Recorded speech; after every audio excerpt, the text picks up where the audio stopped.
Hi Year 11, welcome to first session of preparing you for university. Today we are going to make macaroni cheese, which is not particularly healthy or nutritious, but it's a firm favourite of everyone, and when you're at university, everyone down your corridor is going to want to be your friend if you know how to make macaroni cheese. First stage of macaroni cheese, make sure you've got a saucepan of boiling water. Then you need to add 2 handfuls of pasta. So if you hold your hands like this, fill them with pasta, and that should be enough pasta for your macaroni cheese. The next stage is to start your macaroni cheese roux sauce. You're going to need 30 grams of butter, which is a good heaped tablespoon, and you're going to need to melt that butter until it is in its liquid form. Once your butter has melted, you need to add the exact same amount, 30 grams of flour, which is again a heaped tablespoon, to your butter.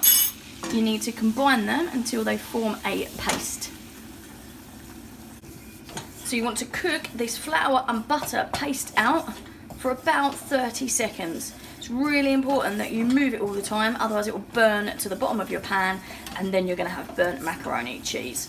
Once you've cooked that for about 30 seconds and it's got this doughy texture, you can start to add some of your milk. So we need 250 millilitres of milk. Add about 1/3 of the milk.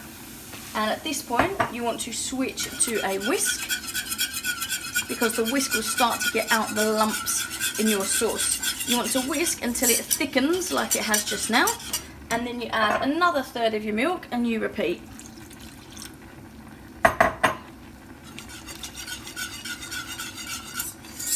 If you don't have a whisk, a wooden spoon will do, but you might get slightly lumpy macaroni cheese. So if you've got a whisk is better than a wooden spoon. And keep going until that amount of milk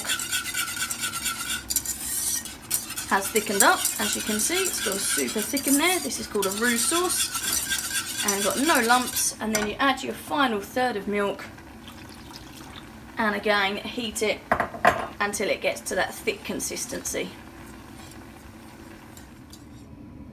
Once your pasta has been boiling for the amount of times that your packet says, then you need to drain it off in your colander, in the sink, and then the next thing is to put your colander back on top of your saucepan to catch any of those drips.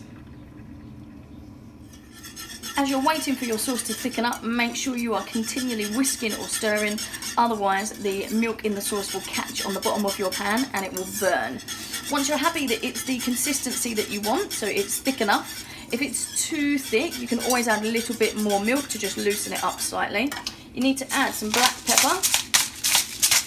You're not adding any salt because we're about to add cheese, and cheese is really high in salt anyway. So add yourself some black pepper just to add some flavour into it. And then you're going to switch back to your wooden spoon. And we're going to add the 100 grams of grated cheese.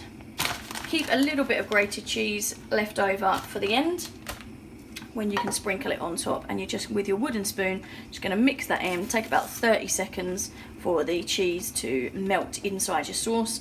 When you're happy, you can give it a taste. If it's not cheesy enough, you can add a bit more cheese. But the reason why I switched back to wooden spoons, because otherwise the cheesy sauce gets all stuck to the inside of your whisk and it's a bit of a nightmare to wash up. Once you're happy that all of your cheese is melted, make sure you turn your heat off, and then you can add your pasta and give that a real mix until it's fully combined. You can either serve it as it is right now, or you can pour it into an oven-proof dish.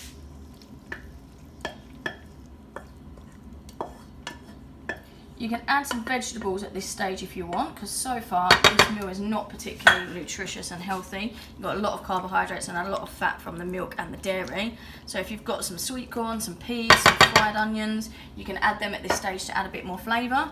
I've got some jalapenos that I'm just going to literally sprinkle over the top, because I like my mac cheese a little bit spicy.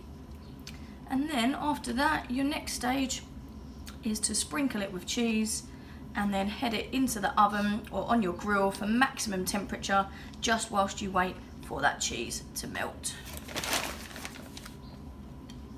If you've got If you're going to eat this later, then you want to put it in the oven to make sure that it's heated all the way through before you eat it. Or if you're going to just eat it in a second and you just want your cheese to melt, you can just put it in the oven on the grill setting just until that cheese is melted and gone golden brown.